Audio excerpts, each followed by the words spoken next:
Η Ενορία είναι χωριό που ανήκει στο Δήμο Κίμης Αλιβερίου και έχει 240 κατοίκους. Είναι χτισμένο αμφιθεατρικά σε ένα λόφο σε υψόμετρο 200 μέτρων και έχει θέα στο Αιγαίο. Το χωριό έχει νησιωτικό χαρακτήρα με παραδοσιακή αρχιτεκτονική. Η κύρια εκκλησία του χωριού είναι η Γέννηση της Θεοτόκου, κατασκευασμένη το 1858. Enoria is a village near Kini and has 240 inhabitants. It is built amphitheatrically, on a hill at an altitude of 200 meters, and overlooks the Aegean Sea. The village has an island character with traditional architecture. The main church of the village is the Nativity of the Virgin, built in 1858. Ο σημερινός οικισμός ιδρύθηκε τον 18ο αιώνα από μετανάστες που ήρθαν από τα Ψαρά. Μετά την Επανάσταση, στην Ενορία μετήκησαν άνθρωποι από τα Ψαρά και τη Σάμο, οι οποίοι έφεραν μαζί τους την ενασχόληση με το θαλάσσιο εμπόριο, χάρη στην οποία το χωριό γνώρισε μεγάλη οικονομική άνθηση. Είναι το κατεξοχήν χωριό των ναυτικών της περιοχής. The current settlement was founded in the 18th century by immigrants who came from Sara. After the Greek independence, moved to Enoria people from Sara and Samos, who brought with them the sea trade, thanks to which the village experienced a great economic boom. It is the preeminent sailors' village of the region. Οι Ενορίτες εργάστηκαν επίσης στα ορυχεία λιγνίτη της περιοχής.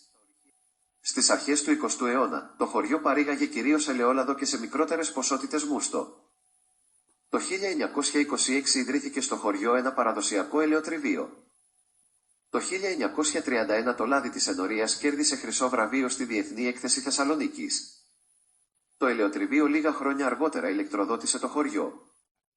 Σήμερα έχει ανακαινιστεί και λειτουργεί συνεταιριστικά, με μέλη τους κατοίκους του χωριού. People of the village also worked in the lignite mines of the area.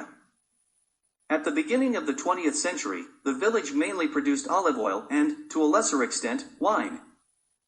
In 1926, a traditional olive mill was established in the village. In 1931, the oil of Enoria won a gold award at the Thessaloniki International Exhibition. The olive mill a few years later electrified the village. Today it has been renovated and operates cooperatively, with members of the village residents. Κατά τη διάρκεια της κατοχής, έζησαν στο χωριό ο συγγραφέας Καραγάτσης και η Σοφία Βέμπο. Κατά την εξάμηνη παραμονή του στο χωριό, ο Καραγάτσης έγραψε το «Χαμένο νησί». During the German occupation, the writer Karagatsis and the singer and actress Sofia Vembo lived in the village. During his 6-month stay in the village, Karagatsis wrote the book The Lost Island. Ο οικισμός έχει παραδοσιακό χρώμα, με καλά συντηρημένα, πετρόπτιστα παραδοσιακά κτίρια και στενά σοκάκια. Τα σπίτια είναι χτισμένα με την κυμαϊκή παραλλαγή του νεοκλασικισμού, συνήθως διόροφα, με ορθογώνιες κατόψεις και στέγες από κεραμίδια, που είναι το χαρακτηριστικό του οικισμού. Τα μεγαλύτερα από αυτά χτίστηκαν στο τέλος του 19ου αιώνα. The settlement has a traditional color, with well-maintained stone-built traditional buildings and narrow alleys.